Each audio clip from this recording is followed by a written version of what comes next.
your forecast first. Sponsored by Matex Heating, Cooling, and Plumbing. Our wind speeds out there still cranking pretty good, 25 miles an hour. Those winds out of the northwest ushering in the much colder air after what was, actually, we had a few hours where we had temperatures near 60. It was really nice. But now the cold air moving in, the clouds still with us. A lot of cloud cover. The rain has exited. And now we're going to watch temperatures tonight continue to fall. 48 Champaign, still 50 in Mattoon, but that cooler air moving in from the north and west. And we're going to be back down to freezing by tomorrow morning. Dry for your Friday, but that may not be the case through the whole weekend. We'll talk about when snowflakes may be flying around coming up. WCIA 3 News starts right now. Now on WCIA 3 News. It's a prank gone wrong. The latest from St. Thomas More in Champaign.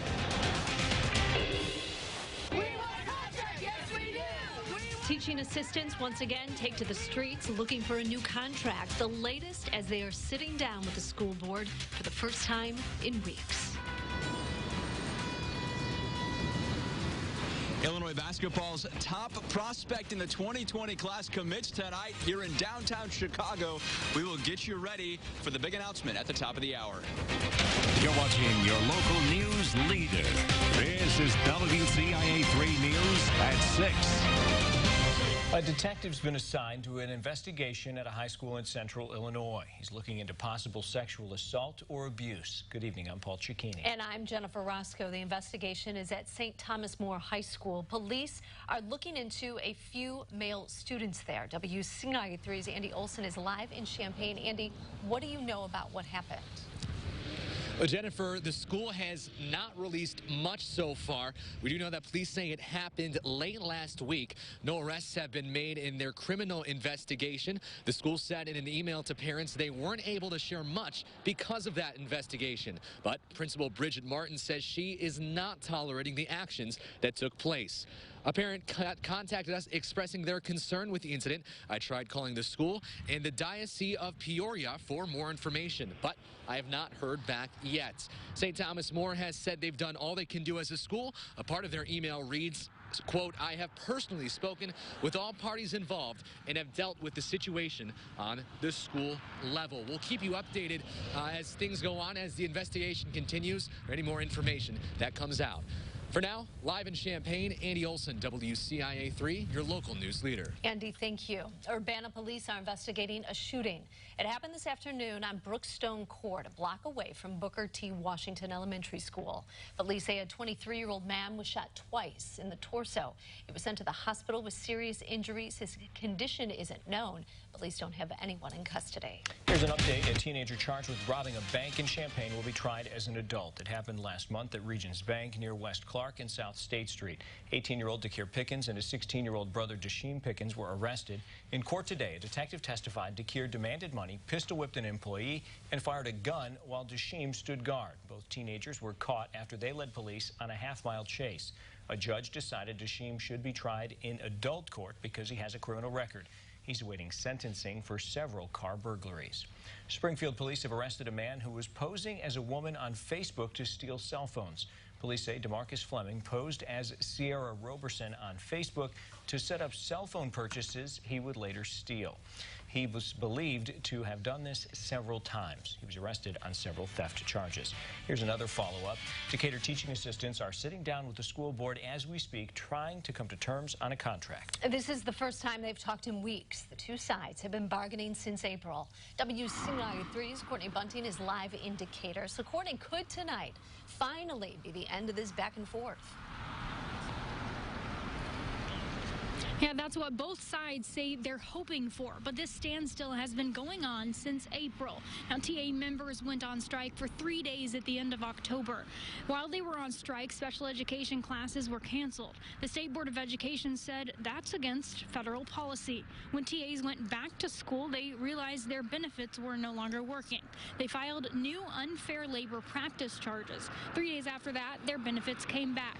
The union also filed charges accusing the district of bargaining in bad faith. The labor board in Chicago is looking into those charges. It goes back to this board not truly understanding the jobs that it is that we do.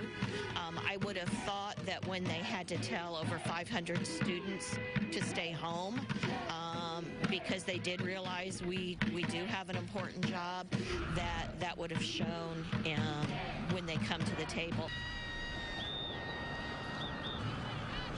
TAs rallied for 45 minutes here before mediation started at 4. State and national labor leaders from the Illinois Federation of Teachers, the American Federation of Teachers, and the Chicago Teachers Union also joined them. And TA Union President Paula Busboom also tells me that the last offer they got from the board increased the cost of insurance for some members by 247%. She called that amount unreasonable. Reporting live in Decatur, Courtney Bunting, WCIA 3, your local news leader. Courtney, thank you. TAs have been without a contract since July. They've had 14 sessions with the board, including 4 with a mediator.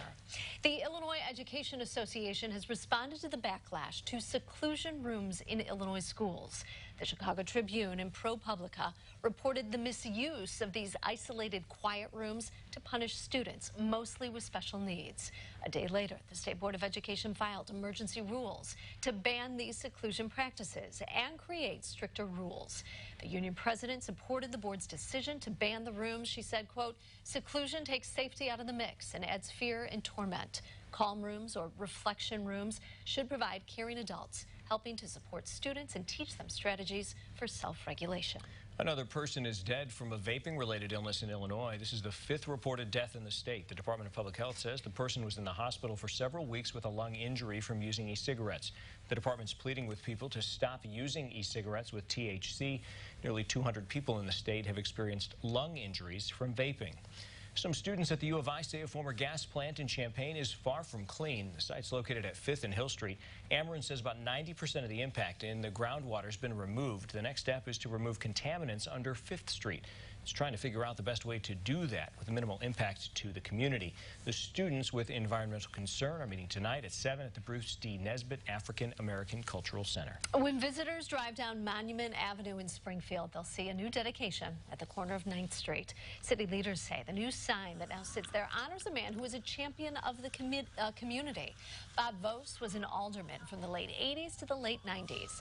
Leaders credit him with revitalizing the area around Oak Ridge Cemetery, where President Lincoln is buried. He says protecting Lincoln's legacy was always his goal.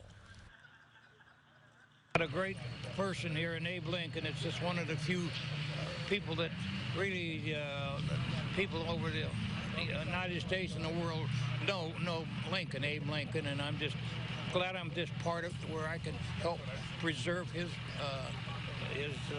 generations. Now, if you've made a trip to the state fair, you may have tried one of Vos's famous corn dogs. He was also given a pair of corn dog socks at the dedication. Hard to find those. All right, we have new information. Speaking of signs, the world's largest single video screen will soon light up the Fremont Street experience in Las Vegas. It's all thanks to Watchfire Signs in Danville. They made and shipped 130,000 square feet of digital signage. The canopy contains more than 67,000 modules with 49 million LEDs. Watchfire Signs was selected last year for the $30 million renovation. The grand reveal will be on New Year's Eve. It's almost been a year since an EF3 tornado ripped through Taylorville. What the community has planned to commemorate that day. Also tonight, she was left for dead in a cage in a Champaign lake. Tonight, Dory the dog is now in her forever home. We'll show you.